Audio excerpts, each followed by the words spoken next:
Melawan rasisme tanpa harus dengan rasis. Rasisme. Rasisme. Rasisme. Rasisme. Rasisme. Racism. Racism. Racism. Against racism and What is rasialisme dan rasisme? Banyak orang dibuat bingung dengan dua kata ini yang sebenarnya berbeda. Kesamaannya adalah sama-sama berasal dari kata ras. Ras adalah golongan bangsa berdasarkan ciri-ciri fisik dan garis keturunan ataupun rumpun bangsa. Jadi contohnya berdasarkan pengertian tadi, saya berasal dari ras Melanesia dan kau berasal dari ras B misalnya. Jadi rasialisme itu adalah suatu atau sebuah penekanan pada ras atau bentuk pertimbangan rasial. Jadi rasialisme ini bersifat rasional, netral menurut moral, dan contohnya kayak gini. Manusia itu pada dasarnya sama. Perbedaannya adalah berdasarkan ciri-ciri fisik, lalu budaya, dan juga bahasa. Nah, karena perbedaan-perbedaan itulah, kemudian manusia dibagi ke dalam berbagai macam ras. Nah, pembagian ras ini tidak menunjukkan bahwa misalkan ras ini lebih kuat, atau ras ini lebih pintar, dan ras ini yang paling hebat, atau ras ini yang lemah, dan sebagainya, dan seterusnya. Tidak seperti itu, seperti saya bilang di awal tadi, bahwa manusia pada dasarnya adalah sama. Karena perbedaan-perbedaan tadi sehingga manusia ini dibagi ke dalam ras-ras tadi. Contohnya kayak begini. Misalkan kau ingin tahu tentang misalkan kalau orang dari negara A, itu dia sebenarnya masuk dalam ras apa kayak gitu. Atau misalkan orang-orang dari Indonesia itu ada ras-ras apa saja. Jadi seperti yang saya bilang di awal tadi, bahwa berbicara tentang rasialisme itu adalah hal yang netral dan sebenarnya hal yang baik. Jadi rasialisme ini sebenarnya menunjukkan kepada kita kesadaran tinggi akan perbedaan-perbedaan ras. Dan lahir dari ras manapun atau ras apapun, ya kita semua sama. Ya sama-sama manusia kayak gitu. Jadi jangan berpikir bahwa perbedaan-perbedaan ras dan kemudian pembagian ras tadi itu menunjukkan siapa yang paling hebat, ras siapa yang paling kuat. Tidak seperti itu.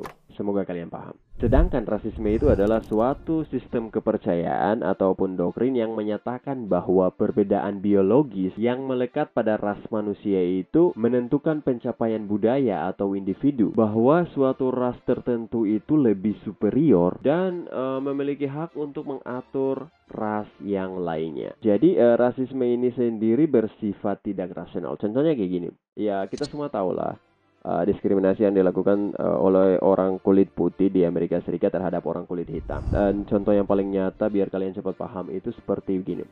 Kau sedang berbicara dengan kau punya teman dan berbicara mengenai teman yang lainnya. Jadi kau bilang bahwa kau tidak mau berteman dengan dia karena dia itu berasal dari daerah sini, atau dia itu berasal dari negara ini, atau dari manalah kayak gitu. Dan misalkan orang-orang dari daerah itu orang-orang yang bisa dikatakan tidak pintar seperti itu, atau orang-orang yang seperti ini, orang-orang yang seperti itulah. Intinya sesuatu yang bersifat rasis. Dan jangankan dengan kata-kata, apa yang kau pikirkan saja. Misalkan kau berpikir bahwa ketika kau lihat dia, kau berpikir tentang hal-hal yang kau tidak menyukai dia karena dia punya asal, kau tidak menyukai dia karena dia punya bahasa kayak gitu, atau kau tidak menyukai dia karena dia punya warna kulit ataupun rambut dan sebagainya, ciri-ciri fisik yang lainnya lah seperti itu, yang menggambarkan tentang ras. Jadi itu contoh yang semoga kalian cepat paham tentang perbedaan antara rasialisme dan juga rasisme.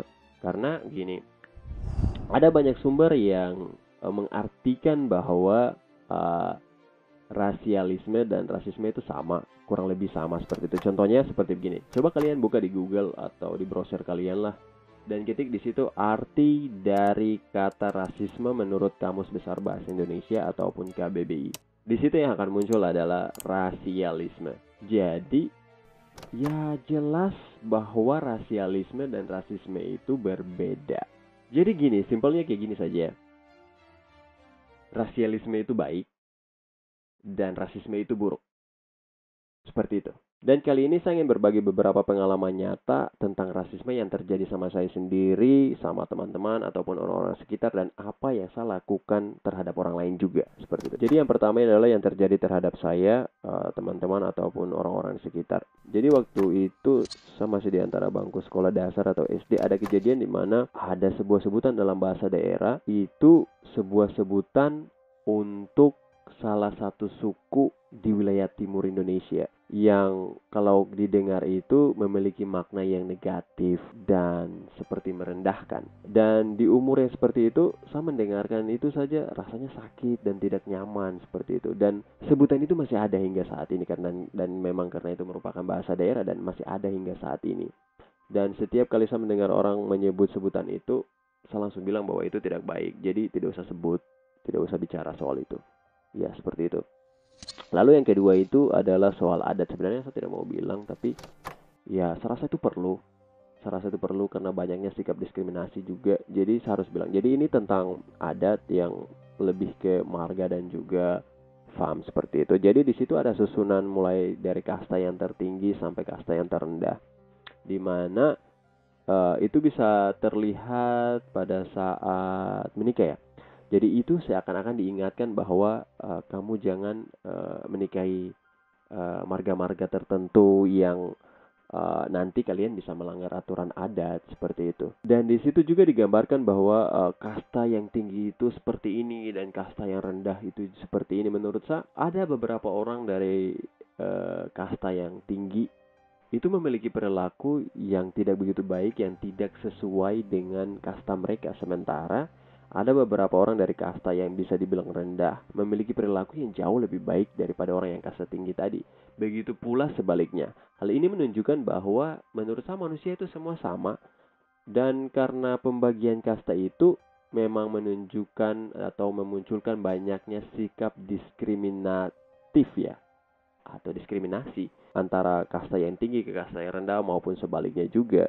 Dan apalagi memang itu lebih ke perilaku yang tidak begitu baik. Jadi ya saya rasa perlu untuk saya bilang ini juga. Lalu berikutnya itu saat saya masih di bangku sekolah menengah pertama atau SMP, di situ ada salah satu teman ya, seorang teman yang dihina fisiknya hanya karena dia pelit. Itu dihina mulai dari rambutnya, dari matanya, yang waktu itu saya dengar itu sebenarnya cukup menyakitkan dan apalagi itu dibuat sebagai bahan lelucon.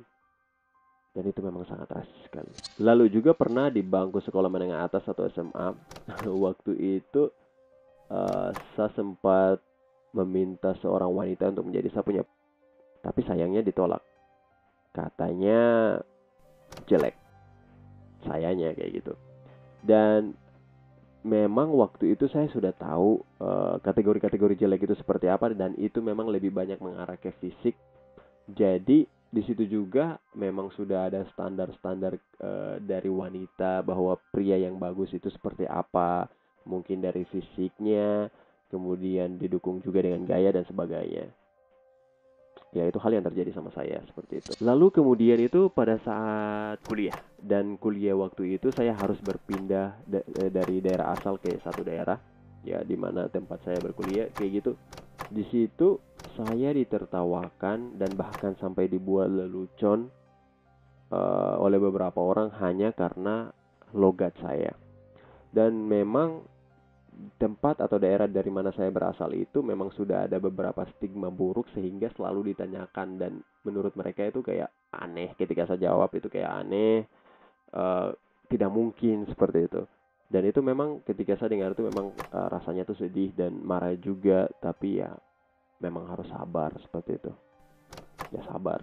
Dan juga ada salah satu teman yang mendapat perlakuan rasis dari orang tua pacarnya, yang katanya bahwa kamu jangan memacari orang itu karena dia berasal dari sini. Dan orang-orang dari tempat asalnya atau daerah asalnya itu memang orang-orang yang kelihatan orang-orang yang begini, mereka itu begini, mereka itu begitu, mereka itu seperti ya, memang itu sangat rasis lah seperti itu. Lalu ada juga beberapa hal lainnya yang seperti di film-film. Jadi di situ kalau lihat penjahatnya itu pasti orang yang berkulit gelap. Ya bisa dilihat di situ. Dan jarang sekali dalam film itu kita melihat orang-orang yang berkulit gelap itu dijadikan sebagai pemeran utama dalam film. Walaupun sekarang itu sudah ada, tapi ya jarang juga. Apalagi di Indonesia, mungkin tidak pernah ada atau saya yang tidak tahu atau apa, tapi ya kayak gitu. Lalu juga biasanya itu soal iklan-iklan kecantikan di TV yang sebenarnya itu menunjukkan dan sudah menetapkan standar-standar kecantikan itu harus seperti apa, kulitnya seperti apa, rambutnya seperti apa, dan ya you know lah, Dan masih ada lagi cerita-cerita yang lainnya, banyak sekali. Cuma kalau cerita bisa panjang. Dan ya beberapa ini sudah cukup lah seperti itu. Yang kedua adalah yang dilakukan saya kepada orang lain. Jadi hal rasis yang paling banyak saya lakukan itu soal prasangka buruk terhadap suku atau agama tertentu.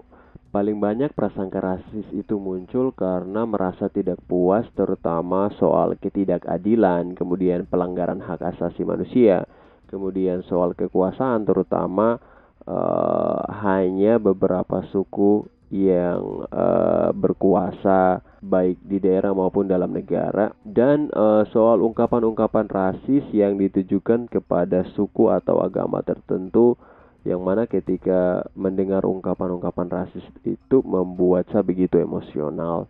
Dan kalau untuk soal berbicara langsung kepada orang, berbicara rasis kepada orang itu paling banyak itu sama beberapa orang, dan itu juga orang-orang dekat. Jarang saya berbicara sama orang lain, apalagi orang yang tidak saya kenal kayak gitu. Puncaknya itu beberapa bulan lalu saya membuat sebuah video terkait dengan ungkapan rasis dari netizen Indonesia terhadap negara Vanuatu. Jadi di situ saya sadar bahwa sebenarnya saya membuat video untuk melawan rasisme, tapi dalam video itu terdapat banyak ungkapan dan hinaan yang sebenarnya juga rasis. Akhirnya saya tidak jadi lanjut buat video itu karena bahkan sudah sampai saya edit, karena di situ memang saya kelihatan sangat rasis.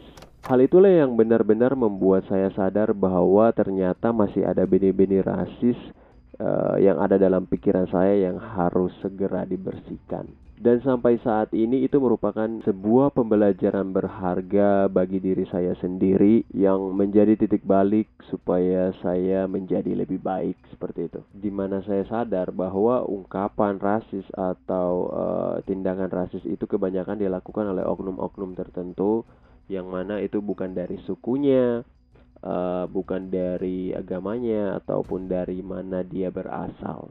Rasisme itu memiliki banyak bentuk dan bisa terjadi di mana dan kapan saja, termasuk itu prasangka, kemudian diskriminasi ataupun kebencian yang ditujukan kepada seseorang karena warna kulit, karena suku, karena etnis, ataupun asal mereka.